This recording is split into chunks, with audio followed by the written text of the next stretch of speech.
Les elfes de Brocéliande. Avant l'arrivée des Solariens, les elfes et les nains régnaient en maîtres sur le monde de Brocéliande. Mais il y a 10 000 ans, lorsque les dieux ont englouti l'Atlantide, un portail a été ouvert entre les deux mondes et le peuple atlante a massivement émigré.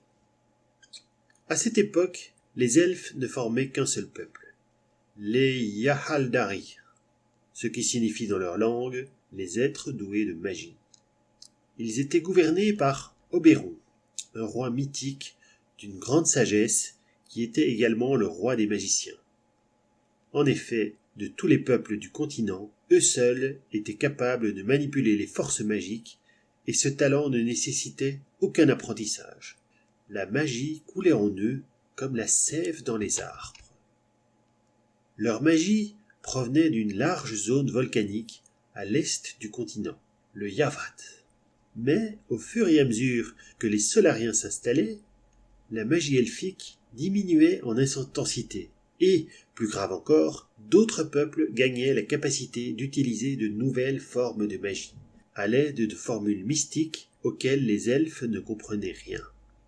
Les Solariens se révélèrent rapidement les maîtres de cette nouvelle forme de magie et, dès qu'ils se sentirent assez forts, ils anéantirent les royaumes elfiques et s'installèrent en maîtres sur le continent, réduisant les autres peuples en esclavage.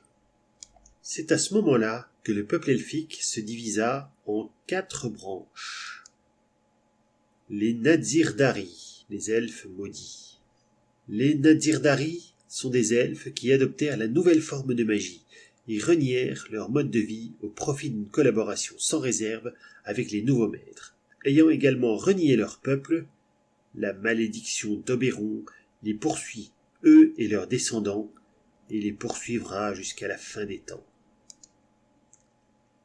Les Torildari, les elfes des tours.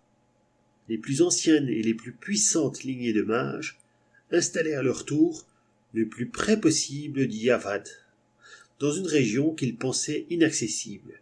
Ils étaient en outre sous la protection des dragons qui tiraient eux aussi les pouvoirs du Yavat.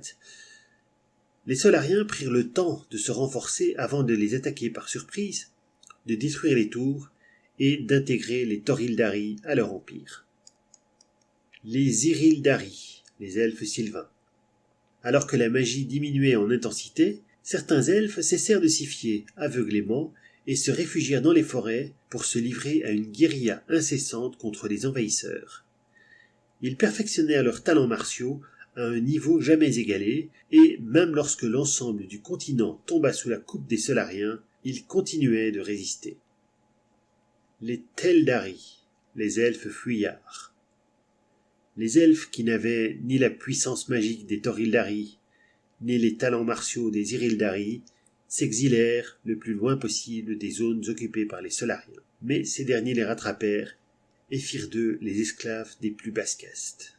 Ils vécurent ainsi plusieurs millénaires dans la honte d'avoir été vaincus sans combattre, mais lorsque Merlin visita Solaris dans les circonstances exposées dans la première vidéo, ils furent les premiers à lui proposer leur aide et les Bretons n'auraient probablement jamais débarqué sans leur intervention. C'est pourquoi on les nomme aujourd'hui les Keldendari, ce qui signifie les elfes celtes.